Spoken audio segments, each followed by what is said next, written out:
Hey everyone, Chris here with another filler video. Now before we get started today, I have a bit of a confession to make. You see, back when I did my Epic Pinball episode of Ancient DOS Games, I mentioned that I had experience with real pinball and that I knew how to play the game and everything, which is true. But what I didn't mention is that the last time I'd played the real thing prior to making that episode was a decade and a half ago.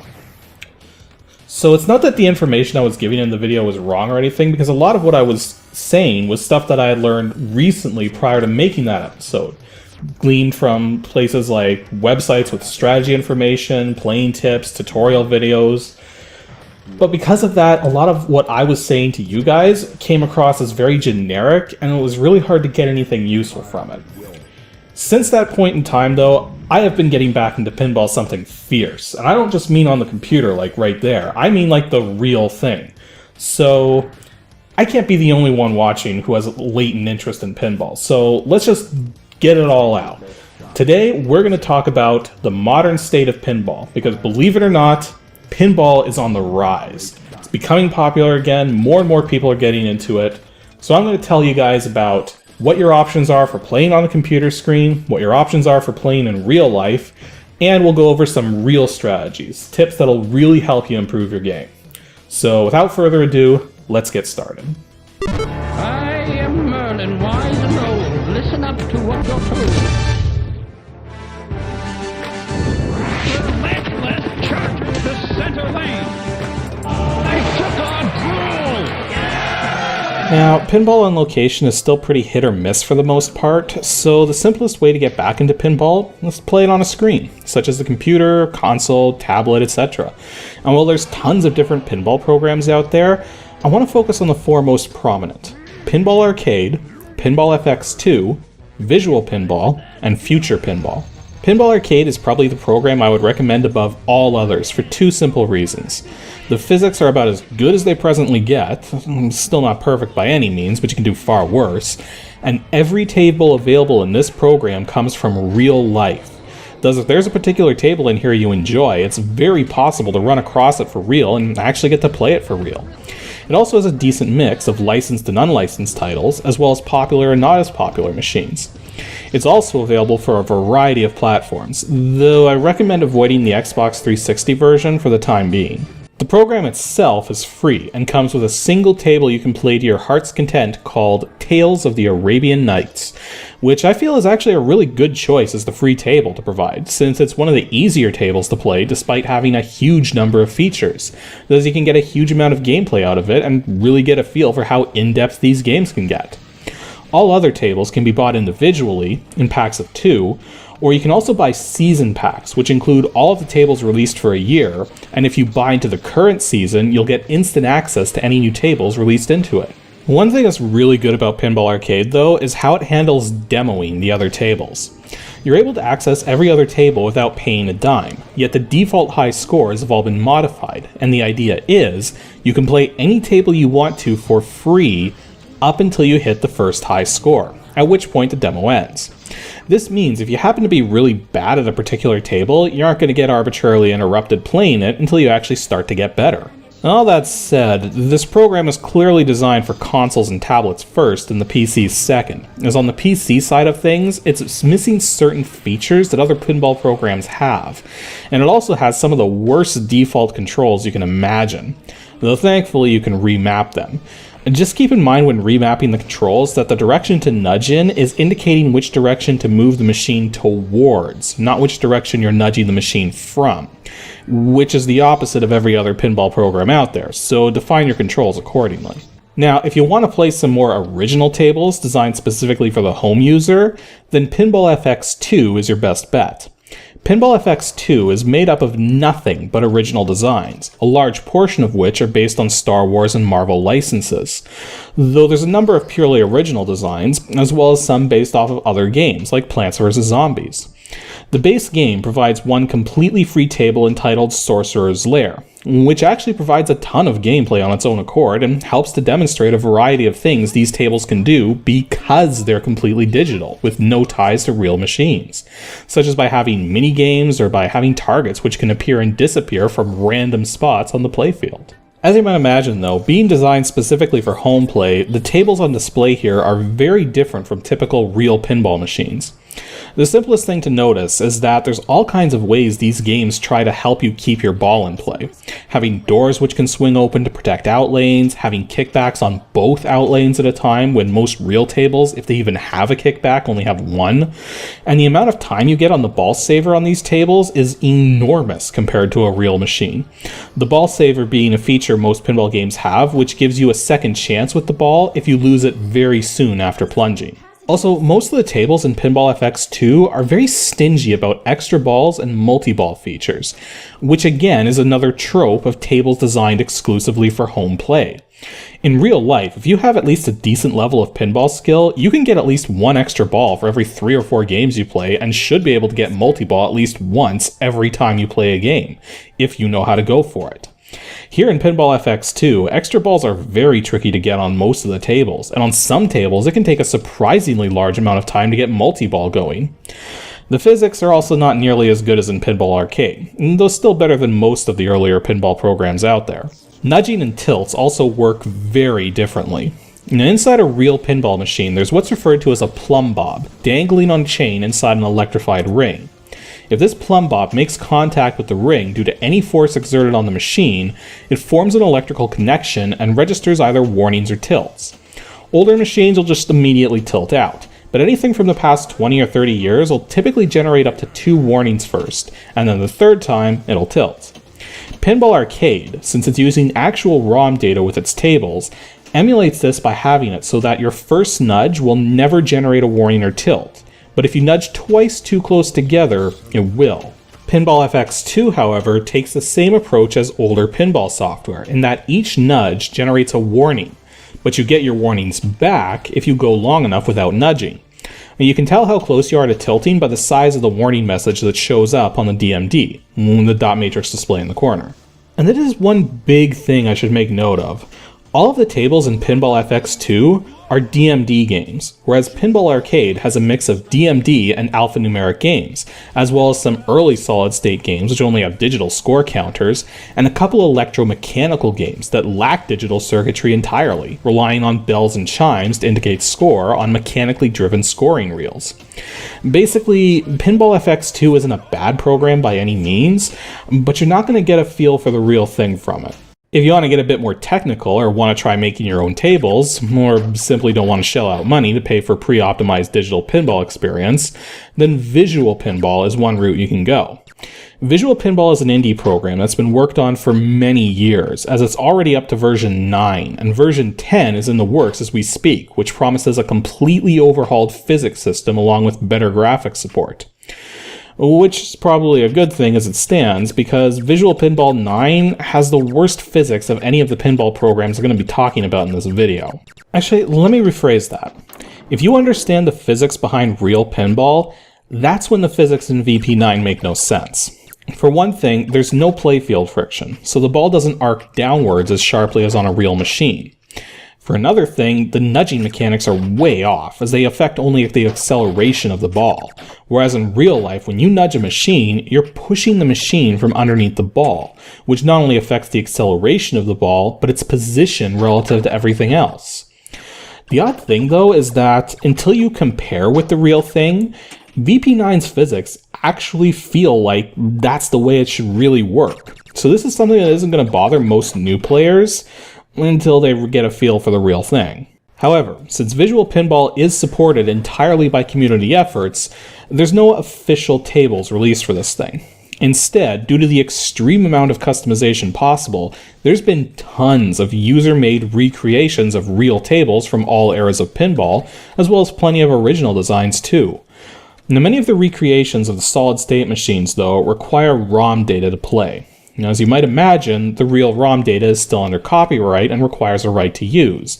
Though I've read on the forums which host Visual Pinball that they have special permission for hosting the ROM data and allowing others to use it. But still, it's something to keep in mind in case it happens to be false, or is true for now, but changes in the future. Now, considering the ROM data by itself is useless, though, and that the average person can't afford to own a real pinball machine, this isn't nearly as iffy a prospect as something like a video game, which anybody could buy. This extreme amount of customization is also what's led to Visual Pinball being one of the programs of choice for virtual pinball cabinets. Literally, full-sized pinball machines with computers inside of them that use video screens in place of the back glass and playfield. The emulation software for the ROM data is also able to interact with DMDs, thus making these virtual pinball cabinets as authentic as you can get without being a real pinball machine. I've never played one of these yet, but maybe getting the chance to soon, so I'll let you guys know my thoughts on them if and when that happens. Now, despite the versatility of Visual Pinball, it's definitely the hardest of these programs to set up and use. Plus, due to its limitations, you'll often need to reconfigure any user-made tables you download to function the way you feel is appropriate, especially if they were designed for an earlier version of the software, or you try to run the tables at a display aspect ratio that's different from the one it was created on. The last program to talk about is Future Pinball. Like Visual Pinball, this is another free program supported mostly by community efforts, and while it's been years since this program was last worked on, it manages to stick around for a number of reasons, partly because its physics are a little better than the current version of Visual Pinball, but mostly because it's just plain easier to set up and use, plus offers a full 3D play environment, unlike Visual Pinball, which, at present, has to pre-render everything. Future Pinball has some of the same features as Visual Pinball, such as the ability to function on virtual cabinets with the proper configuration settings, but it has fewer features overall, and as far as I can tell, lacks the ability to interface with ROM emulation software. So most of the tables available for Future Pinball are either user-made recreations of early solid-state games or electromechanical games, since these have very simple logic to them, or you'll also find lots of original creations, often based on various themes, since again, for the sake of making a pinball table from scratch, Future Pinball is much easier to do this with than Visual Pinball. Future Pinball also has a surprisingly unique feature in that you can hold a button down while playing to look up at the back glass. This may seem like a silly feature given the kinds of tables on display here, but it's one I'm surprised few other programs have, especially Pinball Arcade, considering some of the pins in that program have gameplay features on the back glass. Now, I feel it important to point out that none of these programs are perfect, and each one has its pros and cons. To demonstrate this, I've prepared some comparisons between all four of them. Now let's start with the most important feature of all, flipper accuracy. Essentially, when you flip the ball, it should go in a logical direction based on how fast the ball is moving, how long you held the flipper button down for, and where the ball is on the flipper. Pinball Arcade has the best flipper accuracy. Visual Pinball and Pinball FX2 are okay, but the flipper accuracy in Future Pinball isn't all that great. I should also point out that in Visual Pinball, every flipper has to be tweaked in order to provide the kinds of shots expected of it, though this is something that will be greatly improved in the upcoming VP10. Next up, dead passes. Essentially, is it possible for the ball to bounce from one flipper to the other under the proper circumstances without flipping? Thankfully, every one of these programs is able to do this, which is not something that can be said for many older pinball programs. Next up, backhands, i.e. the ability to hit things on one side of the playfield with the flipper that's on the same side. This is something that none of these programs gets right. In Future Pinball, Visual Pinball, and Pinball FX2, backhands are more accurate and the direction they go in make more sense, so long as the ball is already in motion. Attempting to do backhands from a trapped ball in these programs will often fail to go where expected. Pinball Arcade, however, is the complete opposite, where doing backhands from a trap works as expected, but trying to do a backhand with a moving ball often fails to go where you expect it to. Now let's talk about nudges. Pinball Arcade is the only program that has properly calculated nudging physics. Unfortunately, it also has very heavy nudges, much harder than you could ever get away with on a real machine. The strength of nudges in Visual Pinball is probably the closest to what you can expect to be able to accomplish in real life. But as I mentioned before, the nudging physics are otherwise way off. The nudges in Future Pinball and Pinball FX2 are very light and barely do anything, plus they have their own issues. In Future Pinball, nudges induce huge amounts of ball spin, which is just plain odd. While in Pinball FX2, the counterforce of nudges is delayed much longer than it should be, resulting in the ball moving very awkwardly when the nudge actually accomplishes something. In terms of collisions with objects on the playfield, Future Pinball actually handles this the best. In both Visual Pinball and Pinball FX2, the ball will often deflect at inappropriate angles or with the wrong amount of bounce. While in Pinball Arcade, the angle of deflection is perfect, but there's various glitches that can happen with moving objects. Plus the ball can pass straight through thin diverters on some of the tables. In terms of ball-on-ball collisions in multi-ball, Pinball FX2 is the program that handles this the best. In Pinball Arcade and Future Pinball, ball-on-ball collisions behave mostly okay, though some weirdness can be encountered with stationary balls. And Visual Pinball suffers all kinds of glitches with this, including balls phasing into other balls when they're trapped together on a flipper. Now, the ball can actually spin contrary to the direction that it's moving in, and all 4 of these programs emulate ball spin to some degree, I think. However, none of these programs get it right. In Visual Pinball, ball spin is very slight, possibly non-existent. It's kind of hard to tell. In Pinball Arcade, ball spin is definitely a factor, though not a strong one. And in Future Pinball and Pinball FX2, ball spin is much stronger than it should be. In terms of bounciness, the amount of bounce imparted by the various playfield objects, it's lowest in Future Pinball and Visual Pinball, moderate in Pinball FX2, and highest in Pinball Arcade. Yet believe it or not, none of these programs are as high as the bounce you would expect to see on a real machine. And I think this partly ties in with how slow all of these programs are compared to the real thing. The ball can get moving insanely fast on some real machines, so naturally the amount of bounce you get in return would be pretty extreme. The playfield friction is an aspect of the game that very few pinball programs emulate in the first place. This is what actually allows a ball that's only moving with a slight lateral angle to slow down to a stop horizontally, thus only moving vertically, and is what makes it possible for the ball to get stuck on purely horizontal elements, which is why you never typically see those kinds of things in real pinball machines. Future Pinball and Pinball FX2 are the only 2 of these 4 programs which properly implements playfield friction, and of those 2, Future Pinball gets it closer to the real thing than Pinball FX2 does. The last comparison I'm going to make is the ability to perform a pro trick called the post transfer. Now, this trick is where you flip a trapped ball into the bottom post of a slingshot, generating enough spin and force to get the ball over to the other flipper so you can trap it there, thus allowing you to choose which flipper to flip the ball from. Post transfers work beautifully in Pinball Arcade on most tables, and even on the tables where it's sketchy, it's usually possible to find ways to pull it off with different timing. Not always, but that's just the nature of pinball. Post transfers kinda work in Visual Pinball, but it really depends on how a particular table's been made in terms of its physics settings. Future Pinball and Pinball FX2 though, just forget about it. In Future Pinball, the ball's liable to just go straight for the drain no matter what table you try this on, and in Pinball FX2, the ball either won't go anywhere at all, or will just end up going all over the place. So which program do I recommend you get? Well, it really does depend on what you want out of your pinball software. If you have any interest at all in the real thing, then Pinball Arcade is the obvious choice. For casual play with no desire to get into the real thing, I recommend Pinball FX2 instead, given its longer playing and easier table designs. As for making your own tables, there's pros and cons to both Future Pinball and Visual Pinball. But keeping in mind that Visual Pinball is still actively being developed and has a stronger community base than Future Pinball does, it's probably the one to go with, unless you just want to tinker around a little, in which case Future Pinball makes for a simpler starting point that requires less effort to set up and use.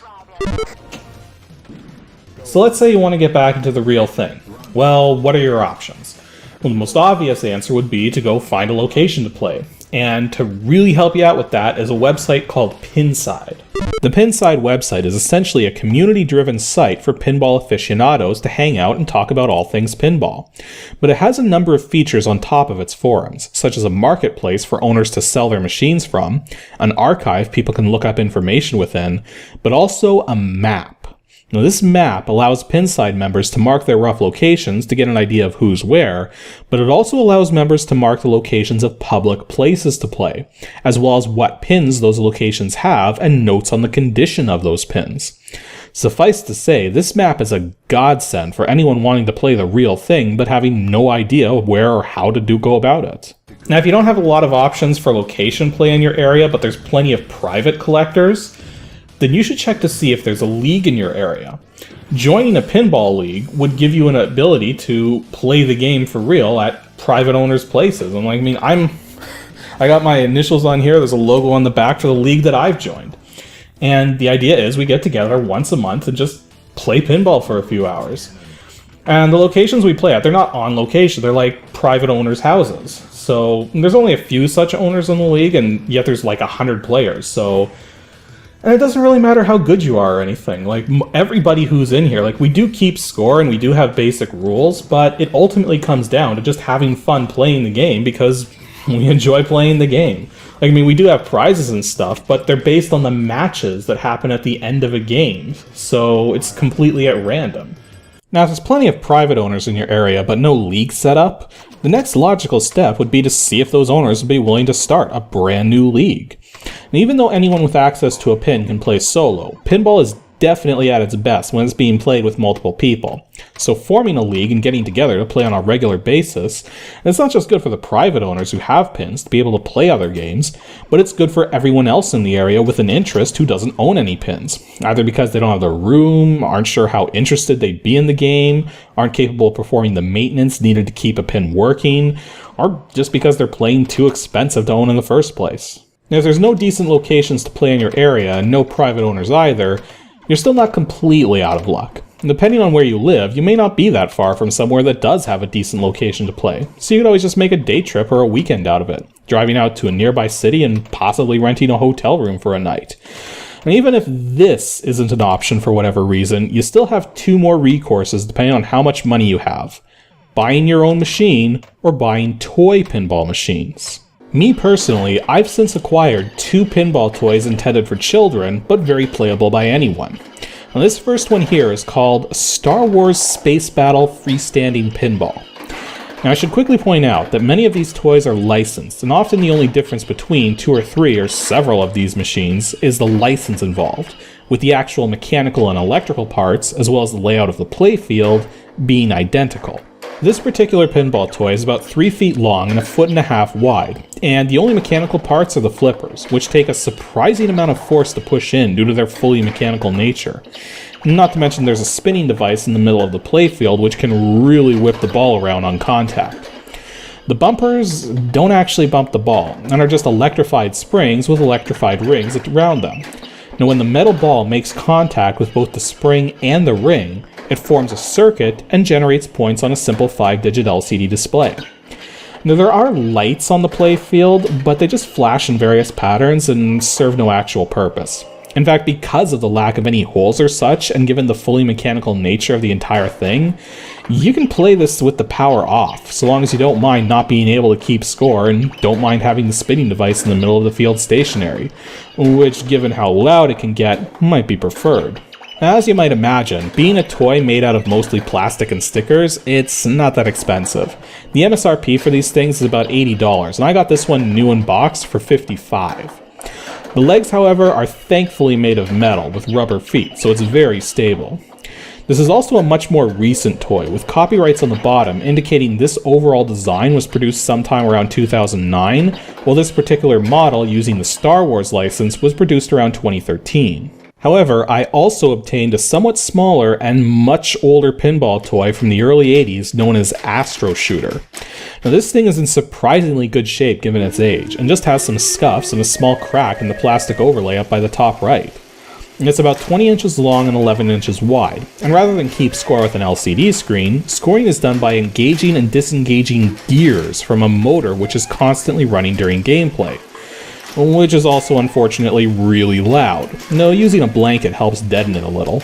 Now, unlike the Star Wars pinball toy, this one has working pop bumpers, even though they're slightly delayed, as well as multiple scoring potentials, including rollovers, a couple holes on the left side of the field, and a hyperspace shot which is worth a ton of points, but is difficult to shoot and puts the ball in jeopardy on the return.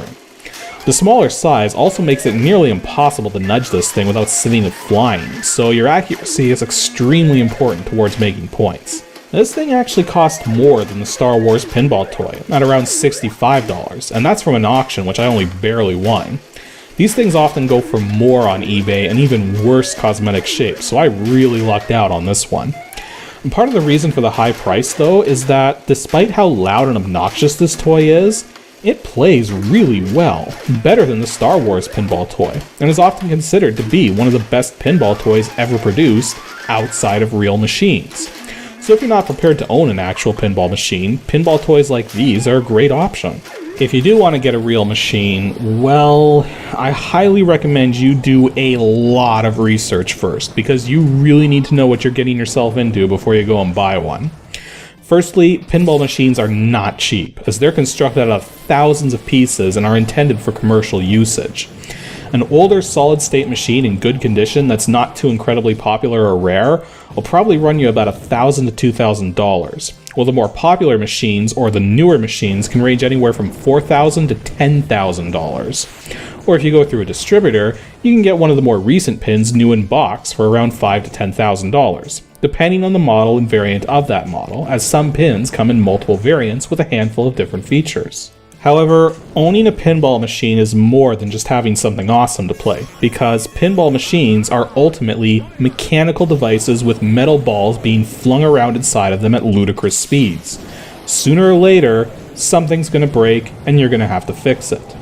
Most private owners have at least some level of skill working with electronic hardware, but if you're not that kind of person, you're going to need to learn at least the basics and make sure someone in your area has experience repairing pinball machines to help augment your lack of skill when something goes wrong that you can't fix. In just my first night of play before actually joining our local league, there were 4 minor failures across 4 different machines, including a washer coming off of something in a play field, a ball not kicking out when it was supposed to, and a ball getting lodged way back deep inside a door that should have caught it before it went that far back. In fact, every single league night I've been to so far, I've seen the playfield glass come off at least once during the night, either to fix something minor on the playfield, or to actually lift the playfield up to make a minor on-the-fly repair underneath. Now don't let that discourage you. If you've got some hardware skill and some cash saved up, it really does just come down to having the right tools, learning how to go about buying a machine without getting screwed, and keeping it in good condition so that if you ever want to sell it, you can get back a similar amount of money compared to what you paid. Though you also want to make sure you have the room for it, as pinball machines are typically a little over 4 feet long and a couple feet wide, and they stand around 6 feet tall at the head. Plus you need additional space in front of them so that there's actually room for someone to stand in front of it and play it. Total annihilation! Woohoo! So some people feel pinball is completely random and can't possibly have a lot of depth to it. This preconception is so far removed from the truth that it's actually hilarious. If you need any proof of this, just go watch the pros play. In fact, watch the pros play anyways, because they are freaking amazing at these games. Yet at the same time as you watch them, you'll realize they're still human. They still run into the same kinds of things an average player would, like house balls, where the ball is lost without getting a chance to flip it, or pilot air, where they mean to do something specific but accidentally mess it up. But when they're playing their best, it is crazy what they can pull off, and watching a pro play is a great way to build up your own knowledge of how to play. Now, the best way to watch the pros play is to head on over to the website for the Professional and Amateur Pinball Association at papa.org, as they have tons of gameplay videos, competition coverage videos, and a whole series of tutorial videos, most of which have been hosted by Bowen Cairns, one of the pinball greats who's done a terrific job of describing in depth how to play many real pinball machines from various eras of pinball, discussing basic strategies and flipper skills the whole way through. Plus, he just has a really fun attitude towards making these tutorial videos, which of course leads to some pretty epic moments. However, there are some basic skills I can teach you guys right now, though I won't be able to really show you all of them since I'm using computer programs which don't have perfect physics. The one particular skill I'm fairly decent at is the post transfer. Now, I've already discussed how the post transfer works, but the funny thing is that if you attempt a post transfer and it fails, you can tell by the way the ball moves whether or not it's safe to continue trying this. Now, the trick is that if the ball shakes violently but doesn't really go anywhere, then it's a sign that you attempted to reflip too quickly. So you need to add an extraordinarily slight delay to your reflip. However, if you do that and the ball ends up out of control or goes somewhere you don't want it to, then post transfers on the specific machine you're playing are probably a bad idea. And I do mean the specific machine, as two identical machines may actually play completely differently due to the mechanical nature of everything. And if you attempt a post transfer but the ball just goes straight up or into a backhand, then you reflip too late and need to do it a little faster. And if the ball doesn't move at all, then you're reflipping way too fast. Now, that's a more advanced trick. An easier trick is what's called the dead bounce. If the ball's heading straight for a flipper from the opposite side of the table, but you'd rather flip from the other flipper, then just let the ball bounce off of the flipper without flipping, and it should go straight for the opposite flipper. In fact, if there's enough momentum, you can even dead bounce from the same side of the table that the flipper's on. Though this can be a little risky on some machines, and if it doesn't work, the ball's just going to go straight down the drain. And trapping the ball is a very obvious trick, where you just hold up a flipper and let the ball get trapped on it. However, what you may not realize is that this is extremely useful in multi-ball, as you can stash balls on one flipper and make shots with the other. You may also be surprised how easy it is to do what's referred to as a cradle separation, where if you have two balls on one flipper, you can flip one ball up a short distance and use its return momentum to bounce it off of the ball still trapped on the flipper to get it over to the other flipper for a trap. However, this typically only works on the real thing, not here in these digital pinball programs. Speaking of working with the flippers, I think it goes without saying that you really shouldn't press both flipper buttons at the same time. If you're still very new to pinball, this works fair enough, but provides no real control. Plus you're liable to lose balls which could have been saved if one flipper was down and the other flipper just barely grazed the ball, such as during a slap save. A slap save is when you both nudge and flip at the same time in order to get the ball ever so slightly closer to the flipper so you can hit it. Now, often a slap save is followed by flipping the other flipper almost immediately, because you may only hit the ball just enough with the first flipper to get it over to the tip of the other flipper, in which case there's not enough time to react to what you see. You have to react instantly. In terms of reacting, this is something that really only comes with experience, but an important part of the game is understanding where the ball is most likely going to go, and realizing that anytime you can't figure this out instinctively and instantly, the ball is in danger. When the ball is in danger, you need to be ready to react with nudges, regardless of if the ball would have been safe or not. And if your nudge is actually what drains the ball, you need to just shrug it off and realize that experience is the only thing that would have saved that ball, and that nudging was the right thing to do given that you couldn't tell if you needed to or not. When in doubt as to whether to nudge or not, always nudge. Unless, of course, you're sitting on a huge bonus and have already taken 2 warnings and don't want to risk tilting. Now, some other tricks I won't be able to really demonstrate given the way the physics work in these computer programs are drop catches, live catches, and tap passes, all of which are highly advanced tricks. And tap passes are where you only flip a ball extremely quickly with just a tap of your hand to get it from one flipper over to the other. They work surprisingly well when done right, but it takes an extreme amount of practice to get good at them. And unlike a post transfer where if you fail you may still be okay, failing a tap pass will always either drain the ball or put it in danger. Tap passes are possible in visual pinball to some extent, but good luck getting them to work in any other program. Drop catches are where you drop the flipper the instant a fast-moving ball makes contact from the opposite side of the playfield to cancel out the vertical momentum of the ball while leaving its horizontal momentum intact, thus allowing it to just roll up the flipper, at which point you can then trap it. Granted, sometimes you'll lose the horizontal momentum too, and thus have to be prepared to reflip quickly. Live catches are similar in that if the ball is heading towards the flipper, you can flip so that the flipper meets the ball at the exact moment the flipper reaches its maximum amount of flip, thus canceling out all momentum in the ball. Live catches are harder to pull off than drop catches, but are a thing of beauty when done right, as it makes the ball appear to magically stop moving. Alas, while it is possible to get these tricks working in some digital pinball programs, it's actually far easier to perform them in real life, even though they are still pretty hard to do. I tried my best to get them to work while capturing gameplay footage, and while I managed to pull off a couple okay drop catches, that was the best I could do. I didn't even get the live catch to work. I even tried. That should have been a live catch, but as you can see, it just went straight back up. However, all of this said, the best way to improve your game beyond simply playing a little bit of pinball every day is to just understand basic flipper accuracy. The faster the ball is moving when you flip, the closer the angle will be to the middle of the table. The slower the ball is moving, the bigger the arc you'll get in terms of aiming. The closer the ball is to the base of the flipper when you flip, the more you'll get backhanded center aim shots, whereas the further down the ball is towards the tip of the flipper, the more of an angle you'll get towards the opposite side of the playfield. You can almost think of each flipper as a paddle in a breakout clone, where the closer the ball is to the left side of the flipper, the more leftward the ball will travel, and the closer to the right side, the more rightward it will travel.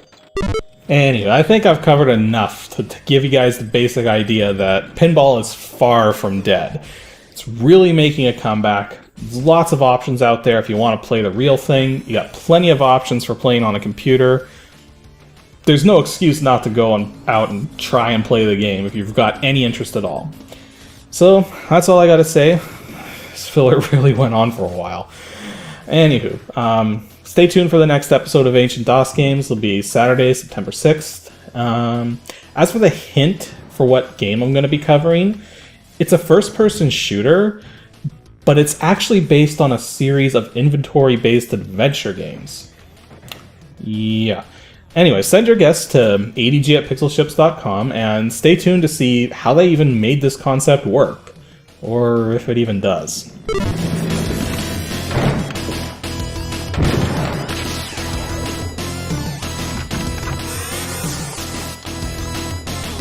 Get that jackpot. Fire at will. Awesome.